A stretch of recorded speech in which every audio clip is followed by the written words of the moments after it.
अस्सलाम वालेकुम। मैं हूं डॉक्टर नईम और मैं आज आपके लिए लाया हूं बहुत ही एक इम्पॉर्टेंट टॉपिक बायोलॉजी का। ये टॉपिक जो है आप लोगों ने क्लास 6 में भी पढ़ा होगा, क्लास 7 में भी, क्लास 8 में भी, और आज हम दरअसल में जो वीडियो बना रहे हैं वो क्लास 9 के लिए बना रहे हैं। और आज हमारा जो टॉपिक है वो है फोटोसिंथेसिस।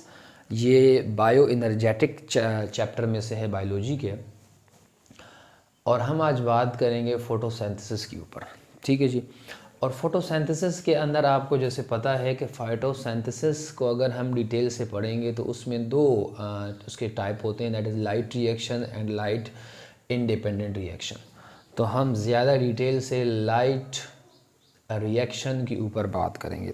तो हाँ, दरअसल अगर आप देखा जाए तो हमारा जो टॉपिक है वो है लाइट रिएक्शन। फोटोसिंथेसिस में लाइट रिएक्शन पे हम बात करेंगे, लेकिन थोड़ी सी बात क्लास 6-7 के लिए भी की जाए तो व्हाट इज़ फोटोसिंथेसिस। सबसे पहले फोटोसिंथेसिस को आपने देखना होगा कि फोटोसिंथेसिस क्या है। जैसे आपको पता है फोटोसिंथेसिस, फोटो का मतलब लाइट, सिंथेसिस का मतलब in the presence of light क्या बन जाना जी, ग्लूकोज का बन जाना। ये एक पूरा हम बहुत आसानी से क्लास 6-7 में पढ़ लेते हैं कि 6 कार्बन डाइऑक्साइड यानी कार्बन डाइऑक्साइड और पानी क्या बनाते हैं जी, ग्लूकोज बनाते हैं, साथ में पानी और ऑक्सीजन भी बनता है। तो इसको हम बहुत इजी से पढ़ लेते हैं, लेकिन दरअसल में ये बहुत ही एक कॉम्प्लेक्स और इसमें बहुत एंजाइम्स और बड़े इसमें मॉलिक्यूल्स आपस में मिल के आखिर में ग्लूकोज बनाते हैं। मेरे कहने का मकसद ये है कि ये एक बहुत लंबा और लेंदी प्रोसेस है। ये बहुत आसान नहीं है कि हम जो छोटे क्लासेस में हम पढ़ लेते हैं कि कार्बन डाइऑक्साइड जो है पौधा यानी ये जो फोटोसिंथेसिस है ये पौधों में भी हो सकती है, ये बैक्टीरिया कुछ अल्जाई में जिसमें क्लोरोप्लास्ट मौजूद होगा तो उसमें फोटोसिंथेसिस होगी। लेकिन हम इजीली पढ़ लेते हैं कि पौधा हो या बैक्टीरिया जो भी है वो कार्बन डाइऑक्साइड को, पौधे की अगर हम बात करें तो कार्बन डाइऑक्साइड को पत्तों से लेगा, उसके बाद पानी को जड़ों से लेगा, और वो पूरा ये जो दोनों चीज़ें हैं वो जाएंगी सेल के अंदर, और सेल जो है ग्लूकोज बना लेगा। बहुत आसानी से पढ़ लेते हैं, लेकिन ये बहुत कॉम्प्लेक्स टॉपिक है। आइए आज हम इस पे बात करते हैं। तो सबसे पहले फोटोसिंथेसिस को दरअसल 2 रिएक्शन में डिवाइड किया गया है। ये आपकी आसानी के लिए किया गया है। तो फोटोसिंथेसिस का जो पहला पार्ट है उसको हम कहते हैं लाइट रिएक्शन, यानी ये एक फोटोसिंथेसिस का ऐसा हिस्सा है जिसमें रोशनी की ज़रूरत पड़ती है। यानी ये जो टोटल रिएक्शन होता है वो रोशनी की प्रेजेंस में होता है। अगर सूरज की रोशनी यानी लाइट ना ही होगी तो ये लाइट रिएक्शन नहीं होगा।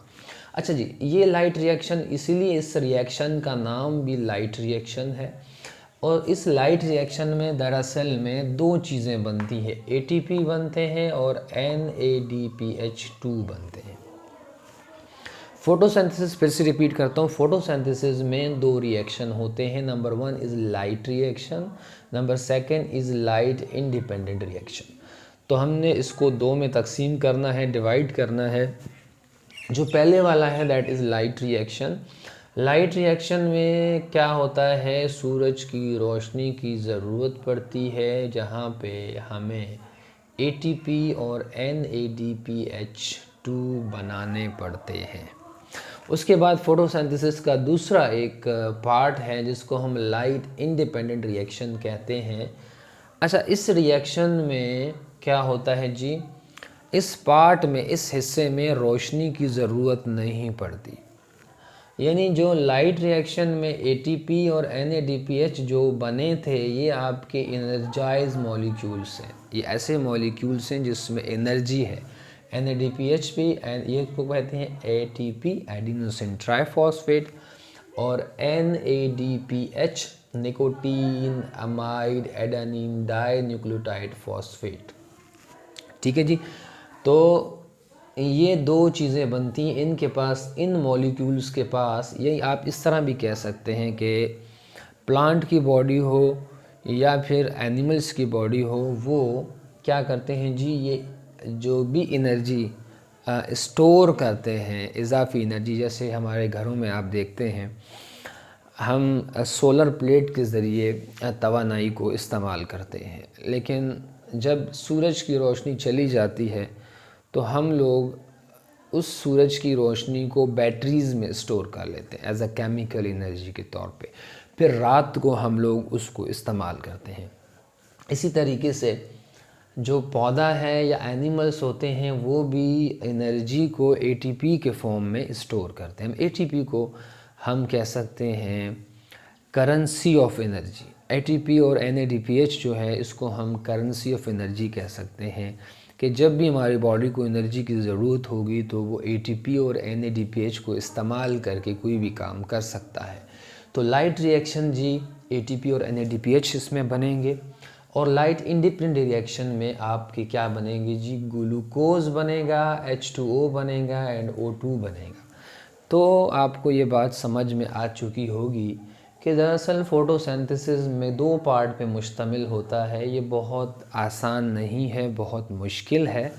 इसमें सबसे पहले लाइट रिएक्शन होगा जिसमें एटीपी और NADPH2 बनेगा, एक एनर्जाइज मॉलिक्यूल्स बनेंगे।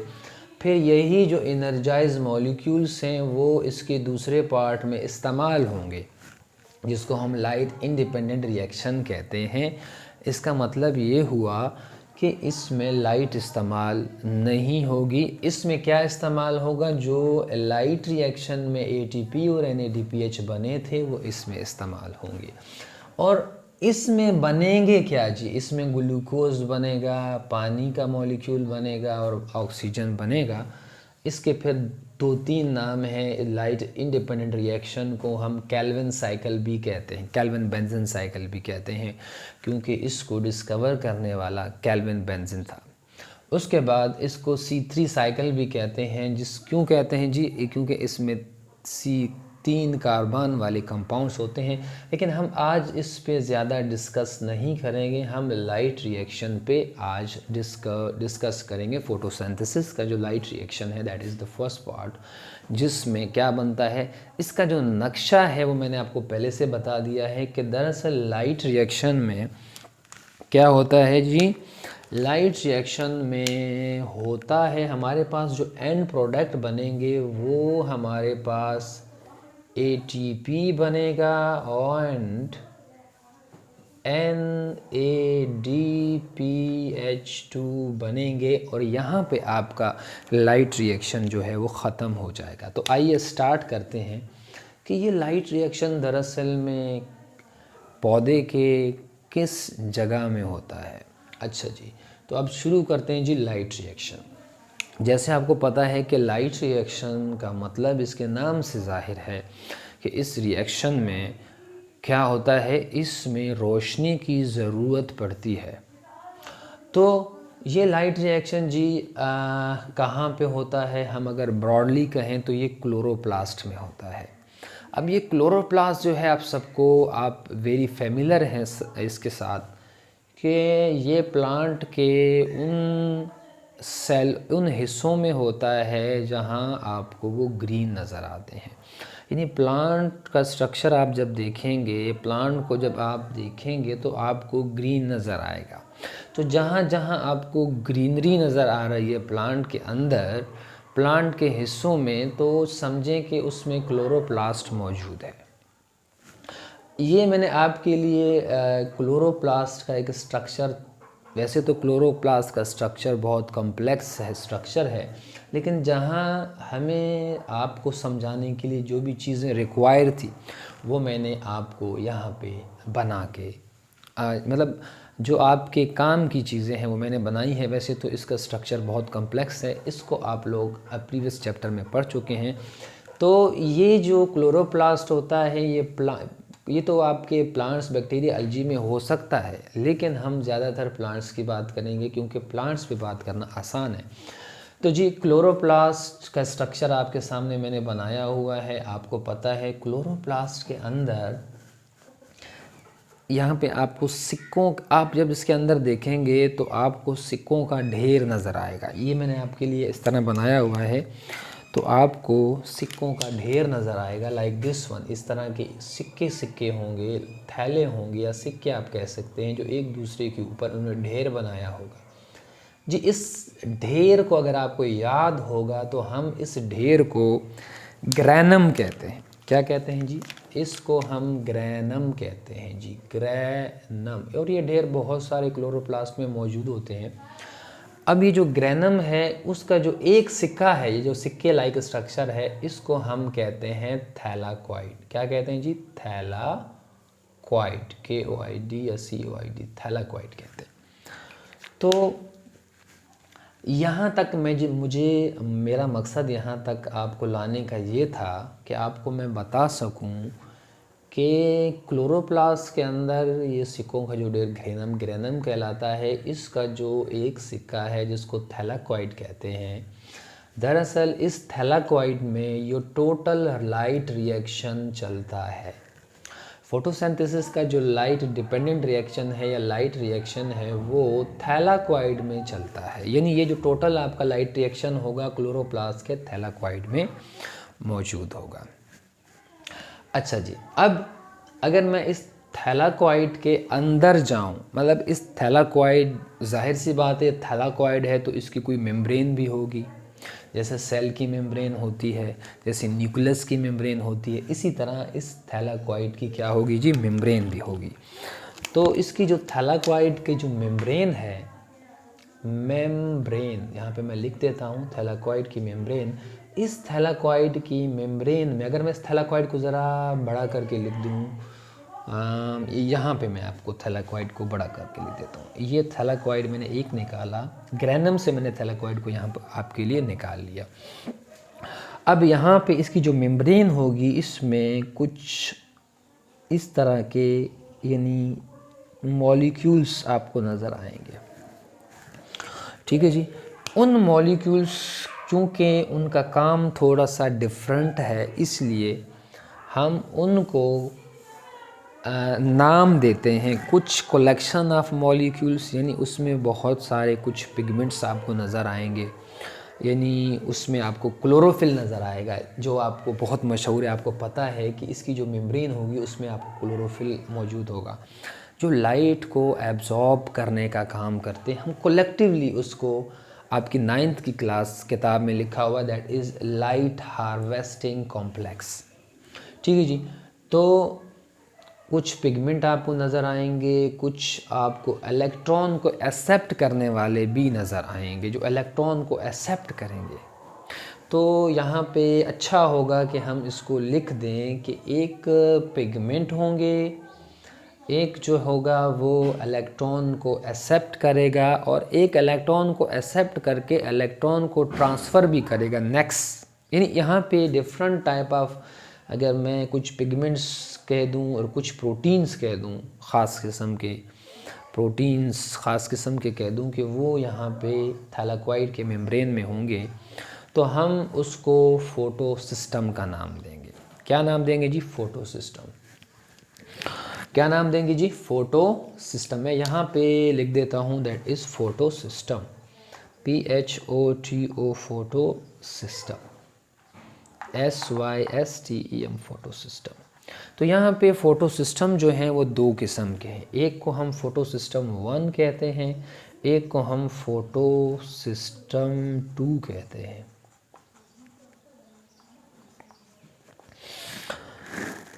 अच्छा, ये जो है आपकी आसानी के लिए फ़ोटो सिस्टम 1 और फ़ोटो सिस्टम 2 में, इसमें भी कुछ पिगमेंट्स, कुछ इलेक्ट्रॉन कैरियर और इलेक्ट्रॉन ट्रांसपोर्टर मौजूद होंगे, और इसमें भी कुछ इलेक्ट्रॉन कैरियर, इलेक्ट्रॉन को ट्रांसपोर्ट करने वाले और पिगमेंट मौजूद होंगे। ठीक है जी। तो अगर आपसे कोई पूछे कि व्हाट इज़ फोटो सिस्टम, तो आप इसको कह सकते हो कि कलेक्शन ऑफ मॉलिक्यूल। यहाँ पे मॉलिक्यूल हैं, क्लोरोफिल भी एक मॉलिक्यूल है, क्लोरोफिल भी एक मॉलिक्यूल है। यहाँ पे डिफरेंट टाइप ऑफ मॉलिक्यूल जो हैं वो प्रेजेंट हैं किसके अंदर जी? फोटो सिस्टम के। तो what is photo system? Photo system क्या है जी? ये दरअसल में थैलेकॉइड के अंदर या थैलेकॉइड के मेम्ब्रेन के ऊपर कलेक्शन ऑफ मॉलिक्यूल्स हैं, जो कुछ कलेक्शन किसके हैं जी? इलेक्ट्रॉन को एक्सेप्ट करने वाले हैं, कुछ लाइट को एक्सेप्ट करने वाले हैं, कुछ लाइट जो इलेक्ट्रॉन आपके निकलेंगे, मैं आपको बाद में आपको क्लियर हो जाएगा कि वो इलेक्ट्रॉन को ट्रांसपोर्ट भी करेंगे, एक्सेप्ट भी करेंगे। तो आप इसकी डेफिनेशन इस तरह कर सकते हैं, ठीक है जी। तो आपको समझ में आ गया होगा कि what is photo system. Photo system दरअसल में कुछ कॉम्बिनेशन ऑफ मॉलिक्यूल्स की होती है जो आपके लाइट को एब्जॉर्ब करते हैं और कुछ इलेक्ट्रॉन को एक्सेप्ट करते हैं और फिर ट्रांसफ़र भी कर सकते हैं। तो इसको हम फोटो सिस्टम कहते हैं। तो इस थैलेकॉइड मेम्ब्रेन में दो किस्म के फ़ोटो सिस्टम होते हैं। Number 1 is your photo system 1 भी कह सकते हो, एक का नाम फोटो सिस्टम 1 है और एक का नाम फोटो सिस्टम 2 है, ठीक है जी। तो आज अभी मैंने आपके लिए इसी फोटो सिस्टम की यहाँ पे कुछ स्ट्रक्चर सा बनाया ताकि आपको समझ में आ सके। तो ये आपका फ़ोटो सिस्टम 2 है, जिसमें क्या होंगे जी? मैंने तो आपको बताया था कि that is light harvesting complex, यानी ऐसा कुछ चीज़ होगा जो लाइट को एब्जॉर्ब करेगा। तो आपको पता चल, आपके दिमाग में आ जाएगा कि ये जो लाइट हार्वेस्टिंग कॉम्प्लेक्स है, इसमें दरअसल में क्या होंगे जी? पिगमेंट्स होंगे। पिगमेंट्स कौन से हो सकते हैं जी? इसमें क्लोरोफिल का पिगमेंट, क्योंकि हमें तो यहाँ पे क्लोरोफिल का पिगमेंट चाहिए, तो हम यहाँ पे वैसे तो उसमें बहुत सारे पिगमेंट हो सकते हैं, जैसे आप देखते हैं प्लांट के मुख्तलिफ़ कलर होते हैं, वो पिगमेंट्स की वजह से होते हैं। तो लेकिन यहाँ पे बहुत मशहूर एक पिगमेंट है जिसका नाम क्या है जी? क्लोरोफिल। क्या है इसका नाम? क्लोरोफिल। यहाँ पे पिगमेंट मौजूद होगा और आगे कुछ मॉलिक्यूल्स मौजूद होंगे, स्पेशल प्रोटीन से मॉलिक्यूल्स होंगे। दैट इज़ यूअर, इसमें सबसे पहला फ्योफाइटिन होगा, फिर प्लास्टोक्विनोन होगा, साइटोक्रोम होगा एंड प्लास्टोसाइनिन होगा। अच्छा, ये दरअसल में ये तो लाइट को एब्जॉर्ब करेगा, हम इसको लाइट हार्वेस्टिंग कॉम्प्लेक्स कहेंगे। फोटो सिस्टम 2 की बात कर रहा हूँ मैं। दूसरा, उसमें बहुत सारे मॉलिक्यूल्स होंगे जिसमें फ्योफाइटिन है, प्लास्टोक्विनोन है, साइटोक्रोम है, प्लास्टोसाइनिन है। तो ये दरअसल में ये इलेक्ट्रॉन को एक्सेप्ट करके ट्रांसफ़र करेंगे। तो इसको कलेक्टिवली, मैंने इसको पहले वर्ड यूज़ किया था कि इलेक्ट्रॉन को एक्सेप्ट करने वाले होंगे और ट्रांसफ़र करने वाले होंगे। तो इन सब को मैं कलेक्टिवली इलेक्ट्रॉन ट्रांसपोर्ट चेन कह सकता हूँ कि ये क्या है जी? यहाँ पे एक इलेक्ट्रॉन ट्रांसपोर्ट चेन है, एक जंजीर बनी हुई है मॉलिक्यूल्स की, एक चेन बनी हुई है मॉलिक्यूल्स की जो इलेक्ट्रॉन को ट्रांसफ़र करेंगे। ये मैं आपको समझाऊंगा कि इलेक्ट्रॉन कैसे ट्रांसफ़र होते हैं। तो ये आपका फ़ोटो सिस्टम 2 है। उसके बाद आपका फ़ोटो सिस्टम 1 भी यहाँ पे मौजूद है। इसमें भी कलेक्शन ऑफ कुछ लाइट हार्वेस्टिंग कम्प्लेक्स यानी पिगमेंट्स होंगे, प्लस में यहाँ पे भी इलेक्ट्रॉन ट्रांसपोर्ट चेन होगा या इलेक्ट्रॉन को एक्सेप्ट। यहाँ पे इसको हम इलेक्ट्रॉन ट्रांसपोर्ट चेन तो नहीं कह सकते, हम यहाँ पे इसको ये कह सकते हैं कि यहाँ पे इलेक्ट्रॉन के एक्सेप्टर होंगे, ACEPTOR एक्सेप्टर होंगे और इलेक्ट्रॉन को ट्रांसफ़र भी करेंगे, इलेक्ट्रॉन को एक्सेप्ट करके ट्रांसफ़र भी कर। कुछ ऐसे मॉलिक्यूल है यहाँ पे जो बहुत ही मशहूर मॉलिक्यूल है फोटो सिस्टम 1 में, जिसका नाम है फेरोडॉक्सिन। ये मैंने आपके लिए फेरोडॉक्सिन बनाया हुआ है ताकि आप समझ सकें। और यहाँ पे एक एंजाइम भी होगा जिसका नाम है NADP सिंथेज एंजाइम होगा। तो आइए अब हम सीखेंगे कि दरअसल में लाइट रिएक्शन में ये ATP और NADPH2 कैसे बनते हैं। तो आइए इसको समझते हैं। सबसे पहले जी क्या होगा? सबसे पहले आपको पता है कि रोशनी जो सन से आएगी, ये मैं सन यहाँ पे बना देता हूँ, दैट इज़ सूरज। सूरज से यहाँ से रोशनी आएगी इस तरह। रोशनी को मैं आपके लिए ट्राई करता हूँ, लाइक इस तरह रोशनी आएगी। और जैसे रोशनी यहाँ पे लाइट हार्वेस्टिंग कॉम्प्लेक्स जिसमें क्लोरोफिल का मॉलिक्यूल मौजूद होगा, वो जैसे लाइट क्लोरोफिल के ऊपर पड़ेगी, क्लोरोफिल उस लाइट को एब्जॉर्ब करेगा और यहाँ से 2 इलेक्ट्रॉन निकल जाएंगे। यहाँ से क्या होंगे जी? यहाँ से 2 इलेक्ट्रॉन क्लोरोफिल के मॉलिक्यूल्स यहाँ से निकाल देंगे जी इस तरह। कितने इलेक्ट्रॉन निकालेंगे? 2 इलेक्ट्रॉन को निकाल देंगे। ये 2 इलेक्ट्रॉन किसने निकाले जी? ये क्लोरोफिल ने निकाले। अब यहाँ पे जी क्या होगा, आपको पता है कि अगर हम यहाँ पौधे की बात कर रहे हैं तो क्या यहाँ पे पानी मौजूद होगा? H2O मॉलिक्यूल, H2O मॉलिक्यूल यहाँ पे मौजूद होगा, बिल्कुल होगा। यहाँ पे कैसे H2 मॉलिक्यूल कहाँ से आया? यहाँ पे H2O मॉलिक्यूल, ये H2 मॉलिक्यूल मैं आपको बताता हूँ। आपको पता है पौधा जड़ों से पानी लेता है और वो पानी जाइलम के थ्रू सेलों में जाता है। तो ये एक सेल का हम पार्ट पढ़ रहे हैं जिसको हम क्लोरोप्लास्ट कहते हैं। तो पानी सबसे पहले सेल में जाएगा, सेल के बाद वो जाएगा क्लोरोप्लास्ट में, और क्लोरोप्लास्ट के बाद वो कहाँ जाएगा जी? थैलेकॉइड मेम्ब्रेन में चला जाएगा। तो क्या पानी का मॉलिक्यूल यहाँ पे मौजूद हो सकता है? बिल्कुल हो सकता है। तो यहाँ पे पानी मॉलिक्यूल यहाँ पे प्रेजेंट होगा। अब क्या होगा, यहाँ पे पानी जो है वो टूट जाएगा। कैसे टूटेगा जी? यहाँ पे वो H आयन में टूटेगा और OH आयन में टूटेगा। ठीक है जी, H आयन में टूटेगा और OH आयन में टूटेगा। ठीक है जी। क्या यहाँ पे पानी का एक मॉलिक्यूल होगा? यहाँ पे पानी के बहुत सारे मॉलिक्यूल हो सकते हैं। यहाँ पे पानी के 2 मॉलिक्यूल इस्तेमाल होंगे, इसका मतलब यहाँ पे 2 H आयन बनेंगे और 2 OH आयन बनेंगे। ठीक है जी। तो अब यहाँ पे क्या हुआ, जब सूरज ने क्लोरोफिल पे लाइट को एब्जॉर्ब किया, 2 इलेक्ट्रॉन निकले, तो यहाँ पे क्लोरोफिल के अंदर होल रह जाएंगे। क्लोरोफिल में क्या रह जाएंगी? जो होल। अब ये होल क्या है? यहाँ पे होल रह जाएंगे। कितने होल होंगे? 2 होल रहेंगे। 2 होल इसलिए रह गए क्योंकि यहाँ से इस जगह से एक इलेक्ट्रॉन निकला, एक इस जगह से इलेक्ट्रॉन निकला, यानी 2 इलेक्ट्रॉन निकले तो पीछे होल बच गए। मतलब क्लोरोफिल में अब उस जगह पे खाली जगह 2 रह गई, इसमें से 2 इलेक्ट्रॉन निकल चुके हैं। अब ये इन 2 होलों को, 2 इलेक्ट्रॉन को फिल कौन करेगा भाई? जब यही तो एक रिएक्शन, यही तो एक खूबसूरती है। यहाँ से 2 इलेक्ट्रॉन निकले, यहाँ पे 2 होल बचे, तो अब यहाँ पे 2H जो है वो इलेक्ट्रॉन को, होल को कैसे फिल करेंगे? आपको पता है 2H का मतलब है, 2H का मतलब ये है कि हाइड्रोजन के पास कितने इलेक्ट्रॉन होते हैं? हाइड्रोजन के पास एक इलेक्ट्रॉन होता है, एक प्रोटॉन होता है। ठीक है जी। तो यहाँ पे ये जो 2OH है, ये ऑक्सीजन को छोड़ के जो H है, ये दोनों हाइड्रोजन, यानी 2 इलेक्ट्रॉन। 2 हाइड्रोजन का मतलब क्या हुआ? 2 हाइड्रोजन का मतलब हुआ 2 इलेक्ट्रॉन। तो ये यहाँ से क्या करेंगे जी? इस होल को फिल कर देंगे 2 इलेक्ट्रॉन दे के।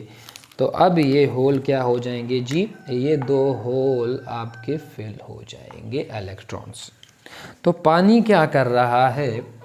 पानी जो क्लोरोफिल मॉलिक्यूल से 2 इलेक्ट्रॉन निकले, उस होल को इलेक्ट्रॉन 2 हाइड्रोजन को दे के उन इलेक्ट्रॉन की जो खाली जगह है उसको फिल कर रहा है। अच्छा जी, अब क्या होगा? अब एक प्रोसेस चलेगा। ये जो 2 इलेक्ट्रॉन निकले थे from the chlorophyll, in 2 electron को एक्सेप्ट करेगा, दैट इज कॉल्ड फियोफाइटिन। मैं यहाँ पे आपको लिख देता हूँ कि ये जो 2 इलेक्ट्रॉन हैं, ये अब क्या होंगे जी? ये फियोफाइटिन इन 2 इलेक्ट्रॉन को एक्सेप्ट कर लेगा इस तरह। ये 2 इलेक्ट्रॉन थे, इनको ये 2 इलेक्ट्रॉन फियोफाइटिन एक्सेप्ट कर लेगा, यानी अब ये 2 इलेक्ट्रॉन फियोफाइटिन के पास आ चुके हैं। जब कोई इलेक्ट्रॉन लेता है तो हम इसको क्या प्रोसेस कहते हैं?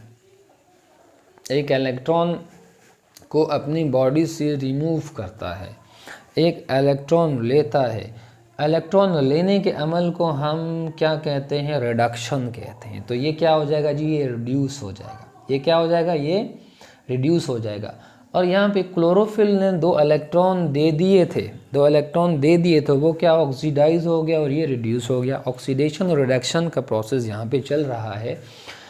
तो फियोफाइटिन जो है उसने इलेक्ट्रॉन को, दोनों इलेक्ट्रॉन को एक्सेप्ट कर लिया, इसीलिए। और इन सारे मॉलिक्यूल जो थे, this is your pheophytin, plastoquinone, cytochrome and other molecule plastocyanin, इसमें फियोफाइटिन जो है उसने सबसे पहले इलेक्ट्रॉन को क्या किया है, एक्सेप्ट किया है। इसलिए फियोफाइटिन को हम नाम देते हैं, इसका बहुत मशहूर नाम है, इसको हम कहते हैं प्राइमरी इलेक्ट्रॉन एक्सेप्टर भी इसको कहते हैं। मैं यहाँ पे लिख देता हूँ प्राइमरी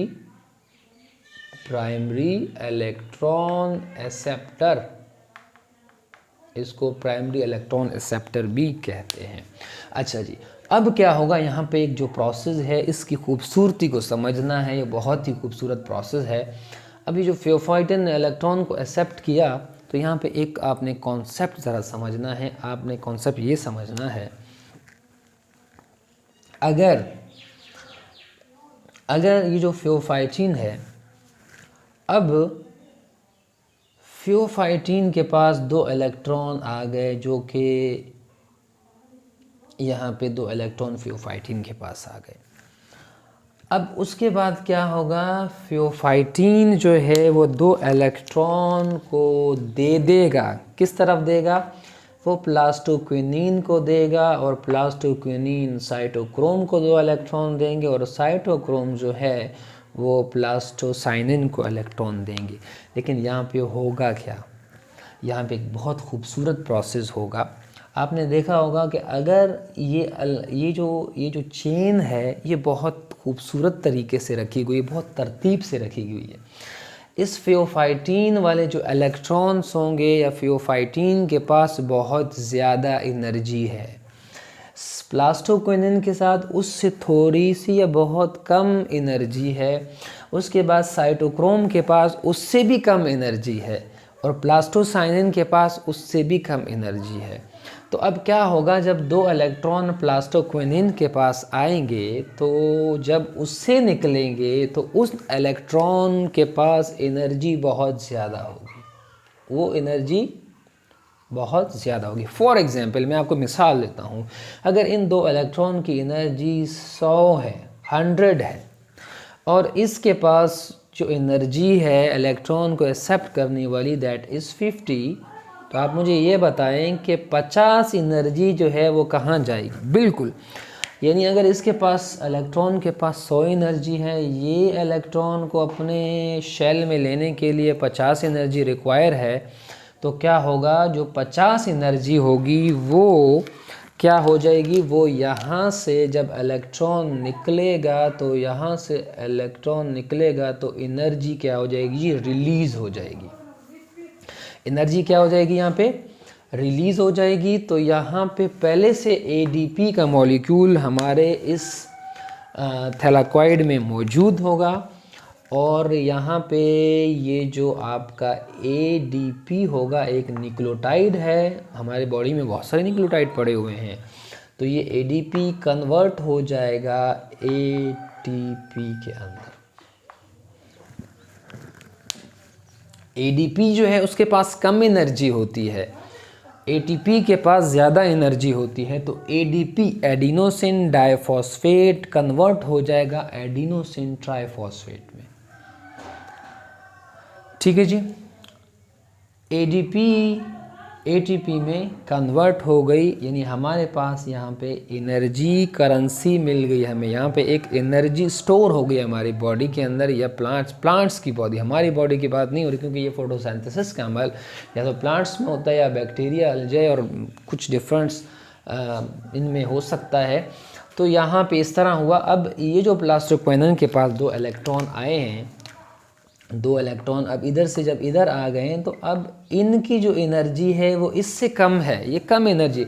तो फिर क्या होगा, यहाँ पर भी एनर्जी क्या होगी, रिलीज़ होगी। यहाँ पे भी एनर्जी क्या होगी, रिलीज़ होगी। फिर यहाँ पे एडीपी जो कन्वर्ट हो जाएगा वो फिर से एटीपी में कन्वर्ट हो जाएगा। सेम जब ये इलेक्ट्रॉन यहाँ आएंगे, फिर से यहाँ से एनर्जी रिलीज़ होगी। इस दफ़ा मैं इस तरफ लिख देता हूँ, यहाँ पे एनर्जी, फिर यहाँ पे ADP जो पहले से हमारे बॉडी में बहुत सारे पड़े होंगे वो फिर से ATP में कन्वर्ट हो जाएगा। और फिर इसी तरीके से ये इलेक्ट्रॉन यहाँ पे 2 इलेक्ट्रॉन्स आ जाएंगे, तो यहाँ पे एक यहाँ पे रिड्यूस हो रहा है, ऑक्सीडेशन रिडक्शन का अमल हो रहा है, और यहाँ पर फिर से एनर्जी क्या हो जाएगी जी, रिलीज़ हो जाएगी प्लास्टोसाइनिन के पास। ADP कन्वर्ट हो जाएगा किसके अंदर जी, ATP में कन्वर्ट हो जाएगा। आपने देखा यहाँ पे बहुत सारे ATP यहाँ पे बन गए, तो हमारा पहला जो था काम ATP तो यहाँ पे बन चुका है इस तरह। अब क्या होगा, अब ये जो 2 इलेक्ट्रॉन प्लास्टोक्विनिन के पास आए थे, ये प्लास्टोक्विनिन के पास जो इलेक्ट्रॉन आए थे, ये 2 इलेक्ट्रॉन अब इसके पास रह गए हैं। अब ये फोटो सिस्टम 1 में जाएंगे, ये फोटो सिस्टम 1 में जाएंगे, क्योंकि फोटो सिस्टम 2 में हम काम कंप्लीट कर चुके हैं। अब फिर से क्योंकि यहाँ पे लाइट सबसे पहले क्या होगा, सूरज की रोशनी यहाँ पे पड़ेगी। मैं सूरज की रोशनी कहाँ पे बनाऊँ, मैं आप समझ जाइएगा कि अब यहाँ से फिर से यहाँ पे सूरज की रोशनी पड़ेगी किसके ऊपर, फोटो सिस्टम 1 के ऊपर पड़ेगी। तो यहाँ से फिर से 2 इलेक्ट्रॉन निकल आएंगे जैसे फोटो सिस्टम 1 में हुआ था। यहाँ से फिर 2 इलेक्ट्रॉन यहाँ पे पिगमेंट पड़े होंगे जिसको हम लाइट हार्वेस्टिंग कम्प्लेक्स कह सकते हैं, यहाँ पिगमेंट पड़े होंगे, उसमें से 2 इलेक्ट्रॉन निकल जाएंगे और फिर से यहाँ पे क्या बन जाएंगे, 2 होल बन जाएंगे, क्योंकि इलेक्ट्रॉन निकल चुके हैं। अब उन 2 होल को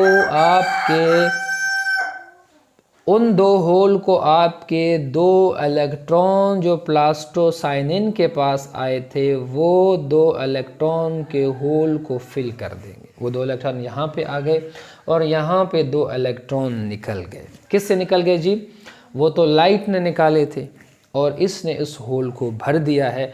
अब ये जो 2 इलेक्ट्रॉन आए आपके, इसको एक्सेप्ट करने वाला जो होगा वो होगा दैट इज़ फेरोडॉक्सिन। क्या होगा जी, फेरोडॉक्सिन इन 2 इलेक्ट्रॉन को एक्सेप्ट करेगा। ये 2 इलेक्ट्रॉन फेरोडॉक्सिन एक्सेप्ट कर लेगा। इस फेरोडॉक्सिन को भी हम क्या कह सकते हैं, ये इसको भी हम कह सकते हैं प्राइमरी इलेक्ट्रॉन एक्सेप्टर कह सकते हैं। जैसे यहाँ पे इसने इलेक्ट्रॉन को एक्सेप्ट किया था तो हम इसको प्राइमरी इलेक्ट्रॉन एक्सेप्टर कह सकते हैं। तो ये 2 इलेक्ट्रॉन यहाँ पे आ जाएंगे और अब साथ ही साथ फोटो सिस्टम 2 में एक एंजाइम यहाँ पे पड़ा होगा जिस एंजाइम का नाम है that is NADP synthase. NADP synthase एक एंजाइम होगा और ये NADP सिंथेज जो एंजाइम है ये दरअसल में NADP की सिंथेसिस करता है। किसकी सिंथेसिस करता है, ये बनाता है NADP को बनाता है। तो यहाँ पे ये सिंथेज जो होगा वो NADP को बना सकता है, यानी ये बनाने का काम कर सकता है। और इसी तरह का यहाँ पे अगर मैं आपको यहाँ पे मैंने ADP की जो बात की थी, मैंने कहा यहाँ पे बहुत सारे ADP पड़े हुए हैं, तो ये ADP भी किसी न किसी एंजाइम्स जो होगा वो हम कह सकते हैं कि यहाँ पे ADP सिंथेज एंजाइम होंगे जो ADP को बनाएंगे और फिर वो ADP ATP में अपने अलग मतलब एनर्जी लेके कन्वर्ट हो सकता है। और सेम इसी तरीके से यहाँ पे NADPH का मॉलिक्यूल NADP का भी मॉलिक्यूल मौजूद होगा जो कि NADP सिंथेज बनाएगा। अब होगा क्या, होगा ये कि ये 2 इलेक्ट्रॉन का मतलब क्या हो सकता है। जैसे मैंने वहाँ पे आपको समझा, 2 इलेक्ट्रॉन का मतलब ये है कि ये 2 हाइड्रोजन भी हो सकते हैं, क्योंकि हाइड्रोजन के पास भी एक इलेक्ट्रॉन मौजूद होता है, एक ही इलेक्ट्रॉन मौजूद होता है। तो इसी तरीके से जो 2 इलेक्ट्रॉन किसने दिए थे, फेरोडॉक्सिन ने ले लिए थे। दिए किसने थे, क्लोरोफिल के मॉलिक्यूल ने फोटो सिस्टम 1 के अंदर। अब ये 2 इलेक्ट्रॉन या 2 हाइड्रोजन जो होगा वो NADP अपने पास ले लेगा और आखिर में क्या बनेगा, NADPH2 बन जाएगा। यानी 2 हाइड्रोजन को या 2 इलेक्ट्रॉन को ले लेगा। हुआ क्या, NADP जो पहले से मौजूद था वो NADP H में कन्वर्ट हो जाएगा, यानी वो 2 इलेक्ट्रॉन या 2 हाइड्रोजन को वो क्या कर लेगा, ले लेगा, वो NADPH2 में कन्वर्ट हो जाएगा। और ये भी एक एनर्जाइज मॉलिक्यूल है, इसमें भी एनर्जी स्टोर होती है। और आपको पता है NADPH जो है वो जब टूटता है तो वो कितने ATP बनाता है, वो 3 ATP बनाता है, 3 ATP बनाता है। इसका मतलब कि NADPH जो है वो भी एक एनर्जाइज क्या है जी, मॉलिक्यूल है, इससे भी ATP बन सकते हैं। तो यहाँ पे आपने देखा फोटोसिंथेसिस में हमने आज बात की लाइट रिएक्शन की, और लाइट रिएक्शन में जैसे मैंने पहले आपको बताया था कि लाइट रिएक्शन में ATP और NADPH बनते हैं, और मैंने आपको ATP और NADPH बनाकर दिखा दिए। इसी तरह हमारा लाइट रिएक्शन यहाँ पे ख़त्म हो जाता है। और अब इस लाइट रिएक्शन में जो NADPH बना और ATPs बने, ये जो ATPs और NADP इनके पास एनर्जी होती है, इनके पास एनर्जी है। अब ये जो दोनों चीज़ों को लाइट इंडिपेंडेंट रिएक्शन, जो कि फोटोसिंथेसिस का पार्ट नंबर 2 है, ये बहुत गौर वाली बात है, जो पार्ट 2 है उसमें क्या बनता है, उसमें दरअसल में ग्लूकोज, पानी और ऑक्सीजन बनते हैं। ये इसी ATP और NADP को इस्तेमाल करेंगे, लेकिन याद रखना कि इसमें लाइट की ज़रूरत नहीं पड़ेगी। एक और चीज़ आप ये भी सोच रहे होंगे कि हो सकता है ये रात को ये वाला प्रोसेस चले, जो कि लाइट इंडिपेंडेंट रिएक्शन है, ये रात को चले, लेकिन ये रात को नहीं चलता है। दरअसल इसका नाम डार्क रिएक्शन भी है, इसको एक डार्क रिएक्शन भी कहते हैं, बट ये दिन में ही चलता है, रोशनी में ही चलता है, लेकिन इसको रोशनी की ज़रूरत नहीं होती, इसलिए इसको हम लाइट इंडिपेंडेंट रिएक्शन कहते हैं।